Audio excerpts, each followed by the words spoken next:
think we're live, Sean. Well, hey, welcome, folks. I am Sean. This is Dave. And this is Barstools and Bandtalk, the complete music history. It could be the See Chris the Momoa show after some of the feedback we got today, but we'll just leave it at that. Tell them who we got the show tonight. Well, this is a real treat. We've got a gentleman who I've known this guy for a long time.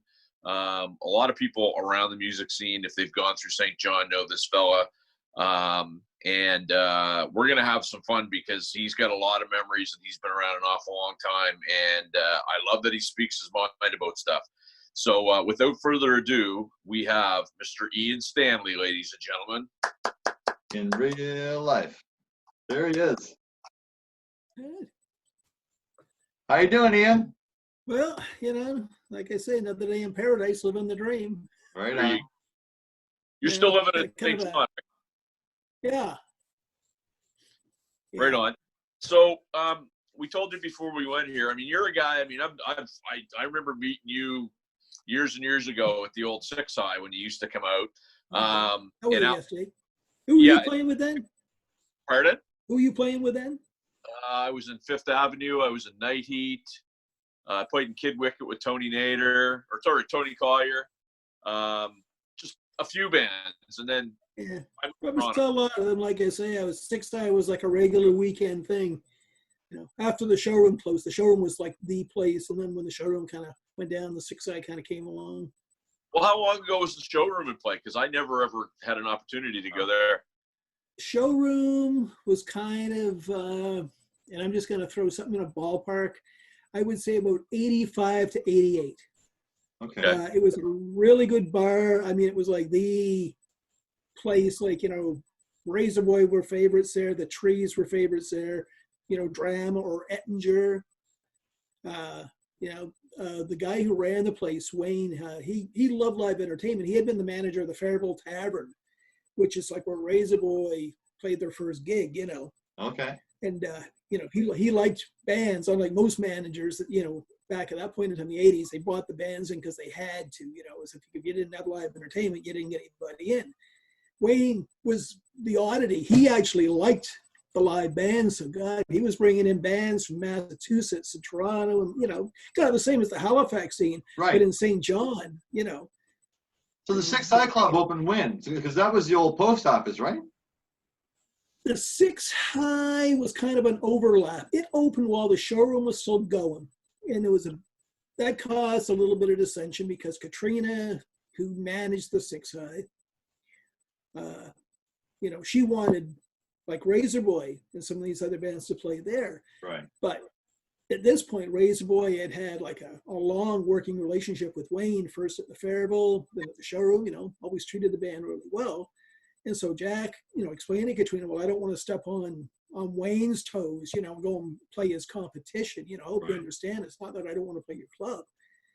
And then, of course, the showroom closed. And then, from what I understand, Jack offered to play then. But, you know, you wouldn't play here before when we asked you to. So, so all these bands that could have really packed the Six High, like I say, like Ettinger and Razor Boy and the Trees, none of them ever played there because she took the attitude, well, you know, they wouldn't play here before, so I'm not going to have them here now. I mean, kind of cutting off your nose to spite your face, but that was the situation. The Razor Boy played there with Chad as Acacia just before they took off to Quebec. Right. And it was the only time that Razor Boy in any incarnation played there. It was a one-night thing. They were gone, and then the next thing I heard a month later was, oh, you know, the band is broken up, basically. Lee, I think it was Steve Hennessy had gotten an offer to go back to Ettinger or something, and he took it because with Jack on, Razor Boy's future was kind of, you know, in the balance. Nobody really knew what was going to happen. Jack, at that point, didn't know if he was going to be going back or not. So he left again, and I think at that point, Lee just became disheartened with the whole thing, and he gave it up. And in the very final phase, and I don't even know what they would have been called at this point. It wasn't Acacia anymore. But they played here down in the boardwalk, and the last remnants were Irv Hennessy on drums and Tim Hewitt on bass, and Troy McLagan, I believe, on guitar. Would that have been Crossroads, I wonder? I don't think it was Crossroads. No, because Crossroads played their first ever gig on the Boardwalk too, but that was with Chad and John Collier on bass and guitar. God, I'm trying to think of his name. Or Andrew Douglas? Or? Andrew. Yeah. Andrew Douglas. Andrew was on guitar. Yeah, I was thinking Ivor Jones. I knew it wasn't Ivor, but. So you know all the guys then, Ian. I wish I could remember all the names. We're talking decades here. Yeah. Well, it's funny.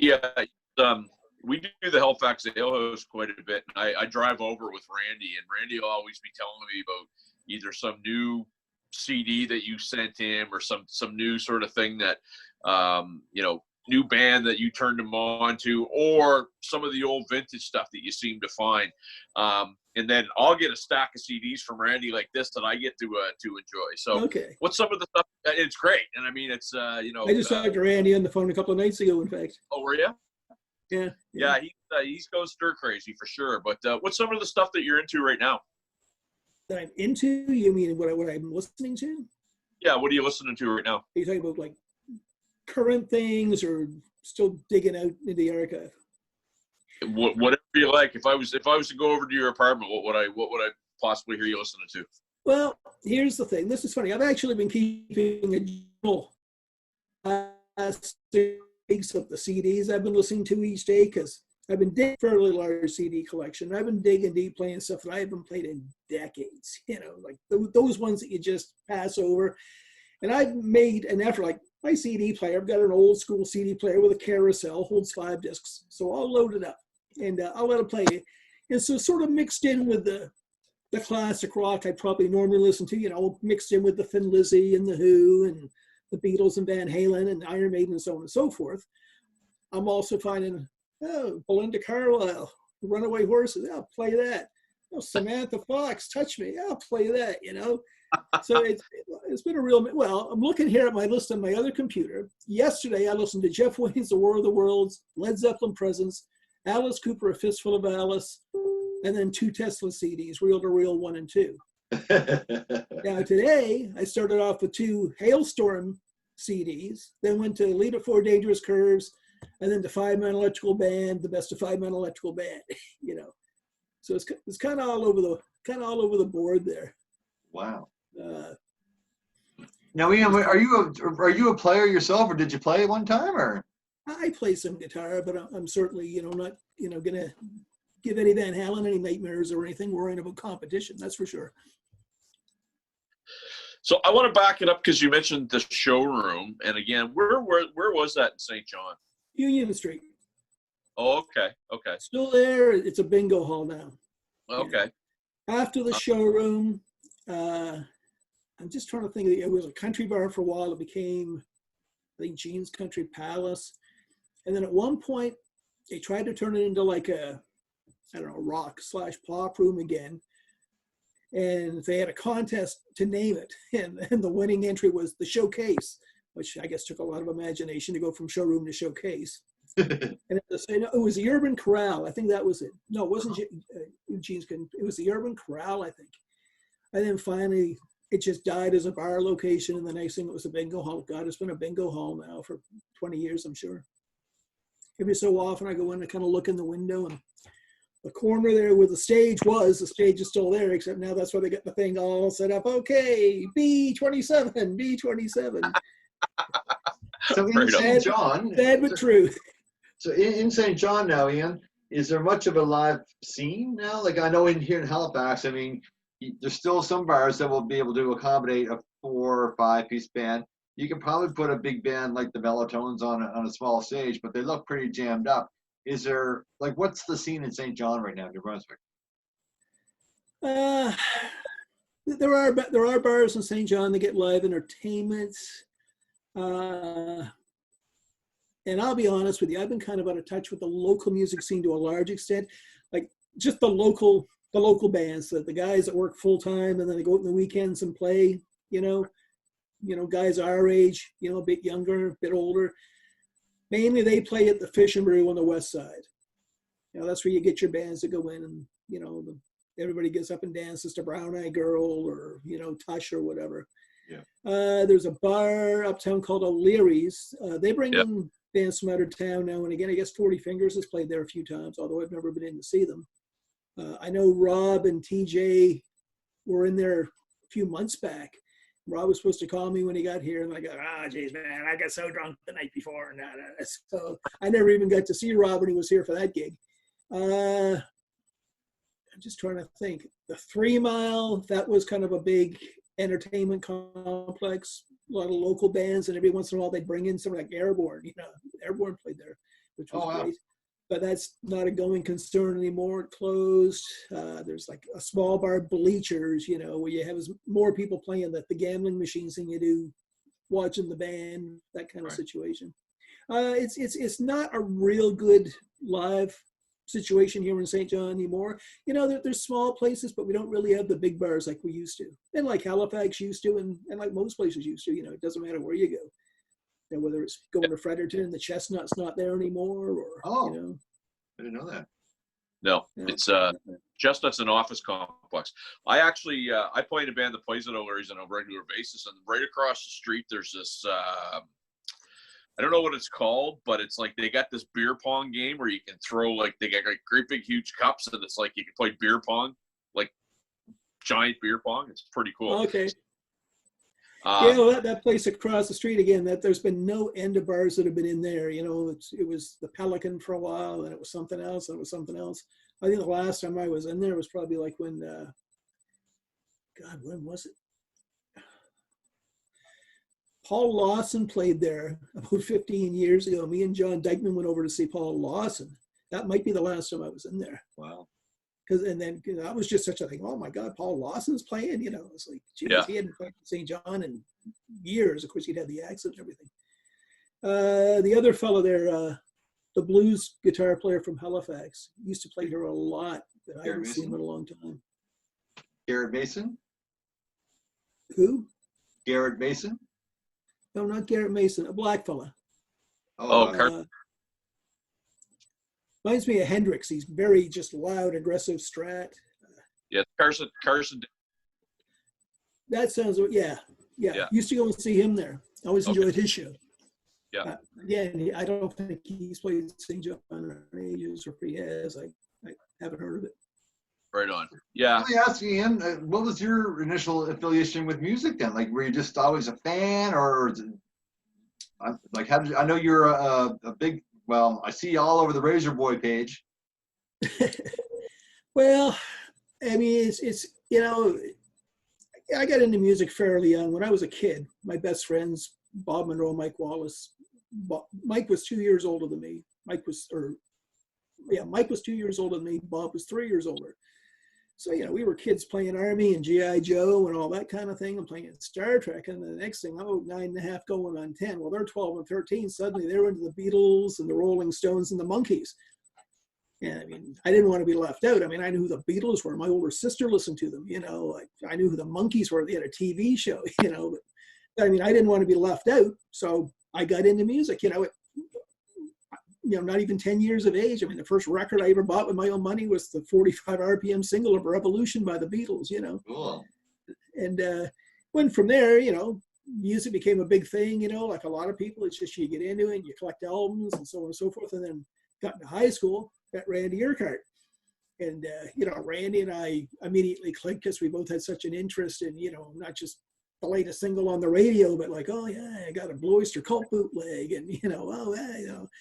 So, yeah, he and I became really close friends in high school, and we even had an apartment in St. John for a while about a year after high school. He went to Ontario, came back, we had our apartment, then he moved to Nova Scotia. And the whole connection with the Razor Boy thing, it's all, like I say, it's people. A couple of friends of ours, mutual friends of Randy and I, Randy O'Leary and Rob McCross, and we're going to St. Mary's. They love St. John to go to St. Mary's. Randy O'Leary played bass, Rob McCross played guitar.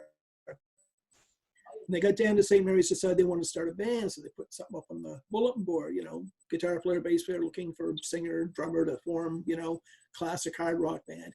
And Jack Smith, you know, kind of applied, or, you know, hey, you know, and oh yeah, this is kind of working out. And Jack goes, yeah, I know a drummer, Dwight Noggle. So they recruited Dwight, and then the next thing that was Hooker, and played some gigs. And Randy was really just hanging around St. Mary's drinking in Randy O'Leary's room, Randy Urquhart. And I'd go down for the weekend, and the three of us would just hang out and drink and listen to the Runaways live at ridiculous volume, Ted Nugent Double Live Gonzo. So anyway, Hooker got going, did some gigs, did a gig in St. John, so on and so forth. And after, so many months, Rob McCraws wasn't really into it. He said, well, I'm going back to university. Randy O'Leary at that point still wanted to kind of keep going, I want to put more. So they needed another guitar player. And when I came back to St. John, Steve Richard, very good friend of mine, who I had also met through Randy Urquhart back when Randy and I were in high school. And I was around Steve's place one night and talking about being in Halifax and seeing Randy and the band and all that. And I said, yeah. I said, they're looking for a guitar player. So if you want the gig, just kind of said it jokingly because Steve had never actually, done anything full time that I knew of. I mean, he was playing part-time, working part-time. And Steve goes, well, gee, I do that. And, next thing you know, Steve and Barb packed everything up and moved down to Dartmouth. And Steve became the new guitar player on Hooker. And I mean, Hooker was a great band. They're playing like Lady Evil by Black Sabbath and Make It Last and Rock the Nation by Montrose. And, they really kicked ass. And then they get a little more commercial. So they were doing stuff like You May Be Right by Billy Joel. But even when they're playing You May Be Right, it was like, So anyway, Hooker was one of those things that they were just too heavy for, even the rock bars. The Fairville here, they did okay because the Fairville was really a rock bar anyway. It was like a biker bar that really wasn't a biker bar. It was like the Gasworks, But anyway, Hayes and Horseman goes, hey, I got this other band here, Hooch. They're breaking up. I'm going to put a band together with you guys. So they got Lee Dimbert and Frank McDonald from the band Hooch formed Razorboy. And they needed a bass player. Steve goes, I know a bass player in St. John, Brian Thomas might be interested.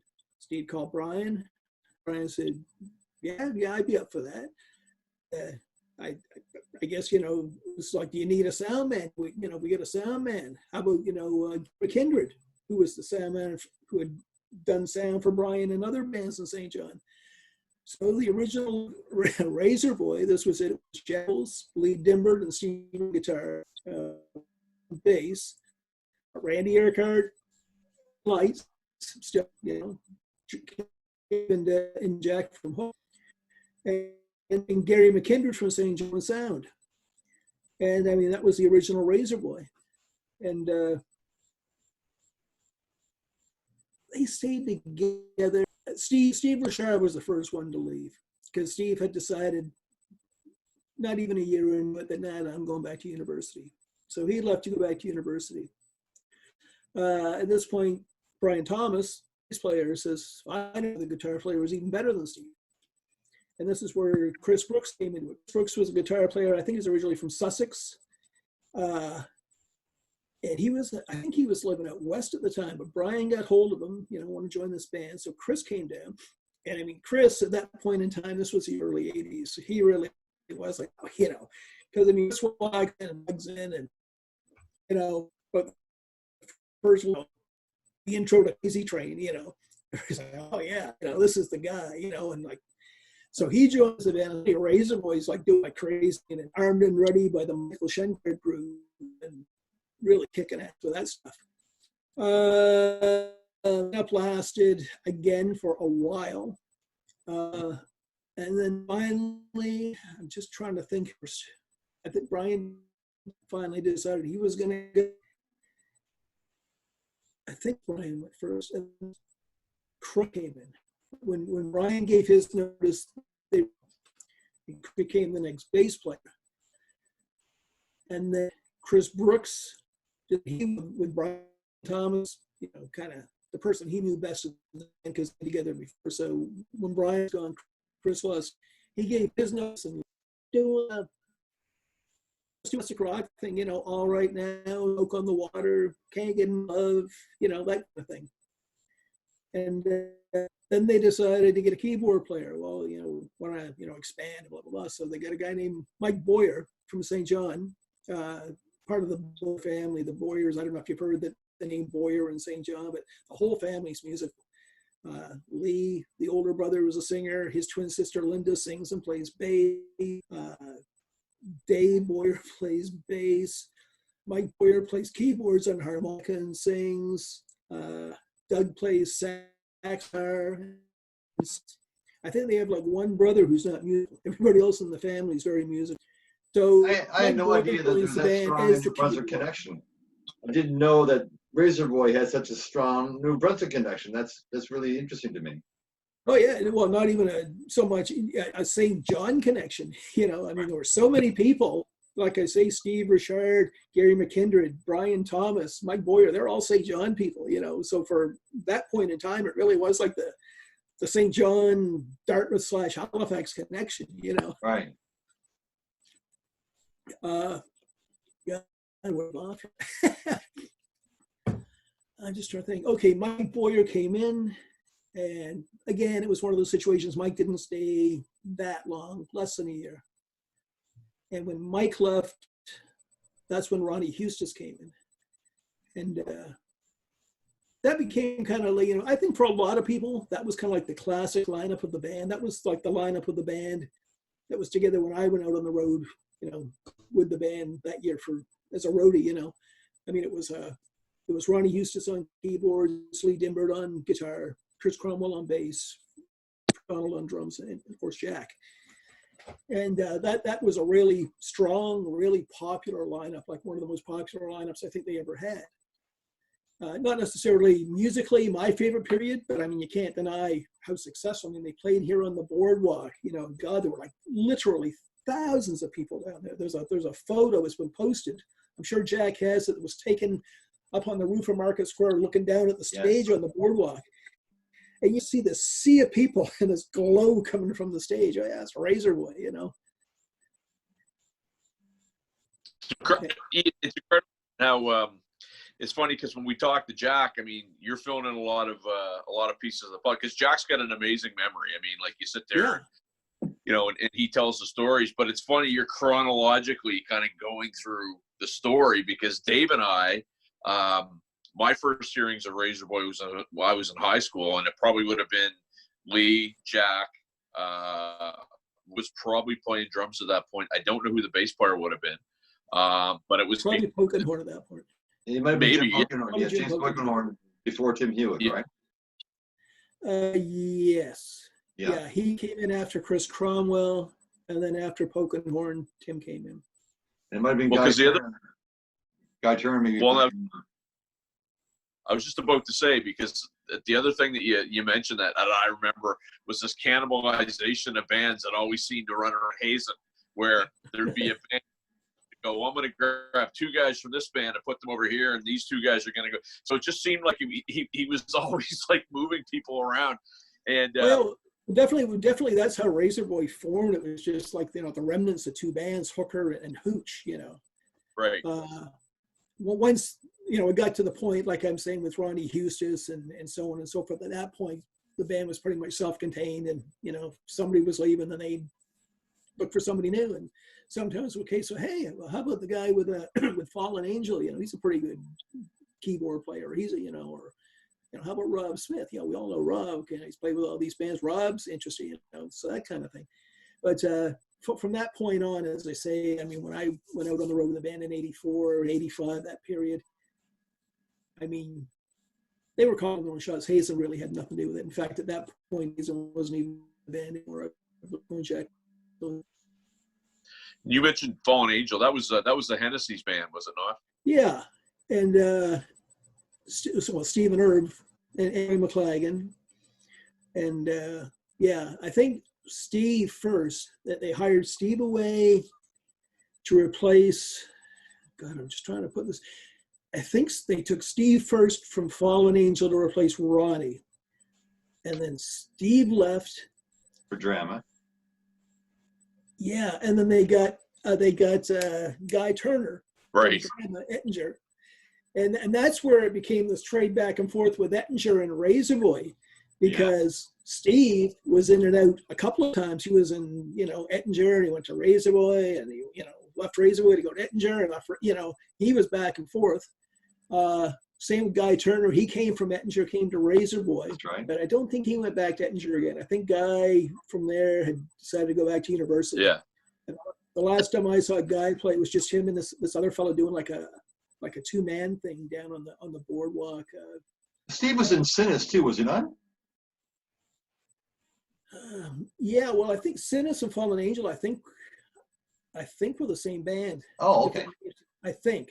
Again, I'm trying to think of stuff 35 plus years ago, but Yeah. my recollection, they were the same band, but changed names, Right. Same as, Drama changed their name to Ettinger, or, Future Shock became the Screaming Trees, who became the Trees, who became Fire Rooster, who became Bats in the Belfry, Yeah. Right.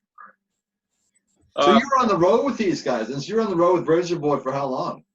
Not a real long time. I mean, there were a lot of gigs they do in St. John where I'd help with the setup and the teardown, or, I'd have some time off. I'd go to PEI with them for a few days. But I was actually like on the road full time with them. And I lived at Randy's for a few months, and then I lived at Jack's the rest of the time. Probably like, I don't know, I'm thinking 9 months. I was probably out with them for about 9 months. And was that enough? Well, it's one of those crazy ironies. Like to this day, I've never been to Newfoundland. I've never set foot in Newfoundland. And Razor Boy was always in Newfoundland. So I thought, well, it'd be kind of a cool way to go to Newfoundland, go up with these guys and party and blah, blah, blah, kind of expenses paid trip. Well, it was just this weird thing. I went out on the road with the band, and we never went to Newfoundland that whole time. We spent all kinds of time. We were at Lucifer's, it seemed like every other week. And we spent a lot of time, in St. John, on the boardwalk, at the lighthouse, Fredericton at the Chestnut. God, there were always these one-nighters that I hated. We do a one-nighter on a Wednesday. It's the Opera House in Newcastle. Yeah. Yes. Tear everything down, load it in the truck, drive all night to get to Fredericton, grab a few hours of sleep, then get up and go to the Chestnut, drag all the stuff up the stairs and set it up to play there.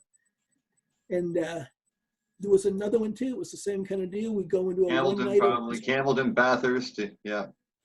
The Engine Room in Moncton, I think it was called. Engine Room 2 was this little bar in a mall in Moncton.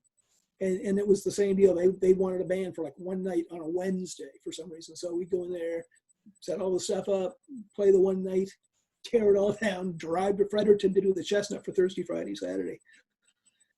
What kind of system were they using back then, Ian? Do you remember what kind of PA system they were using? Back at that point in time, it was the big butterfly bass pins. I think it was, I'm just trying to think. There were 3 butterfly bass pins per side.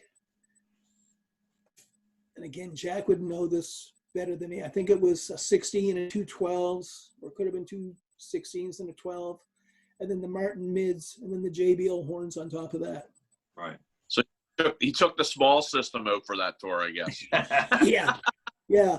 That's the stuff that was always fun to carry up the stairs, Just the 4 butterfly cabinets. No big deal, fellas. It's not 6 tonight. 3 per side. It's only 6, It's funny what you're saying about Newfoundland, because I remember when we went to Newfoundland, we went there. Our first trip was in January, if you can believe that. And it was everybody told us what you thought. Well, I just remember thinking it felt like you were in a different country because the air felt different. Yeah.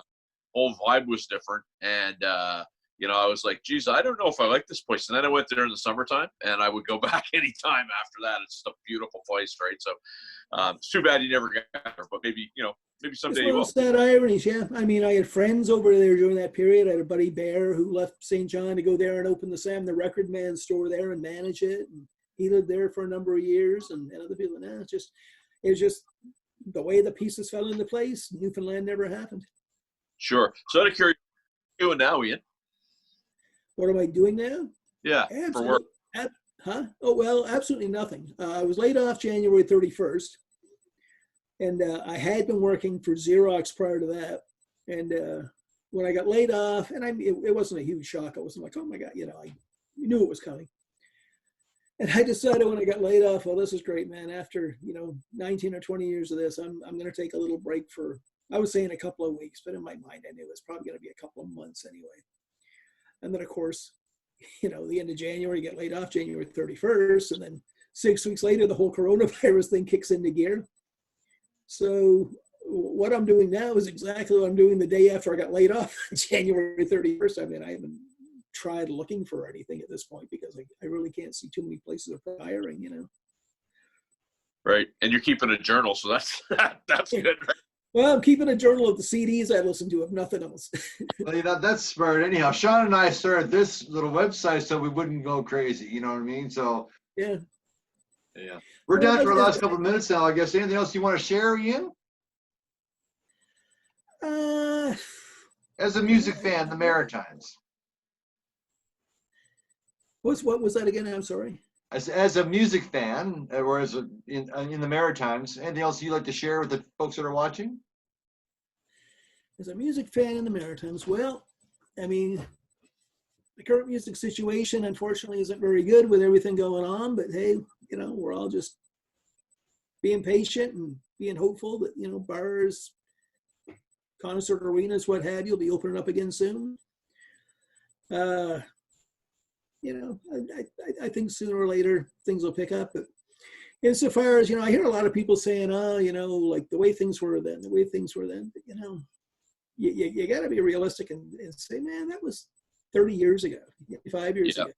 I mean, when we were doing what we were doing back in the 80s, you think what was going on 35 years before that. Well, it was like 1950 or something. People were listening to big band music like Glenn Miller and so on and so forth.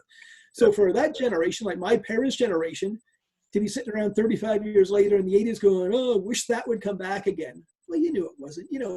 Music's never coming back. And sadly, the band club scene that we remember from the 80s, it's not going to come back. I mean, because kids nowadays, they'd rather go out and dance to a DJ. It's just times changed. But, there's always going to be live music. There's always going to be musicians for the people that want to hear it. And that's the thing, and people just have to remember that, it might not be a big club with, 400 people, it might not be like a, huge production, but it's still live music. And I'll tell you, the last live band that I saw outside of club band, I saw Big Wreck in St. John at the theater when they were there on the tour there, September, maybe November. Okay. What's the theater called there? Is it the Imperial? Or Imperial, yeah. Beautiful room, and it was amazing awesome. Room. Last band that I saw, that recording band. So, what your outlook is. I think it's spot on. I mean, unfortunately, to adapt and sort of figure out what's going on and make it work, because if you try to fight it, I don't know if you're going to have success, right?